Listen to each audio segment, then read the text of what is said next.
Jamnagar city B division police સ્ટેશનમાં વર્ષ 2006 દરમિયાન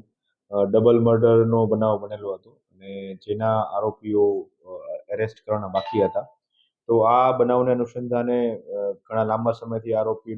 ફરારી હોય અને એને એરેસ્ટ કરવાના બાકી હોય તો respected range IGP sir Ashok Kumar sir દ્વારા એક સ્પેશિયલ ઇન્વેસ્ટિગેશન ટીમની રચના કરવામાં આવેલી હતી અને આ હુકમના આધારે રિસ્પેક્ટેડ એસપી સરના સીધા માર્ગદર્શન હેઠળ city B PI Premal Jha અને એમની ટીમ PSI Modhwadiya, police head constable Dashrathsinh, constable Dharmendrasinh અને સાજિદભાઈ, આ તમામ દ્વારા એક સર્ચ ઓપરેશન કરવામાં આવ્યું હતું જેમાં ઉત્તર પ્રદેશના ઓરૈયા જિલ્લાના અ, અજીતમલ ગામેથી જે એક આરોપીને પકડી પાડવામાં આવેલો છે જેનું નામ છે જીતેન ઉર્ફે જીતેન્દ્ર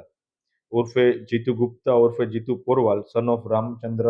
ઉર્ફે પવનકુમાર. આ આરોપીને ત્યાંથી લાવી અને હાલ જામનગર જિલ્લા કોર્ટ ખાતે રજૂ કરવામાં આવેલો છે અને આગળની કાર્યવાહી જે અગાઉની બાકી છે તે હાલ કરવામાં ચાલુ છે.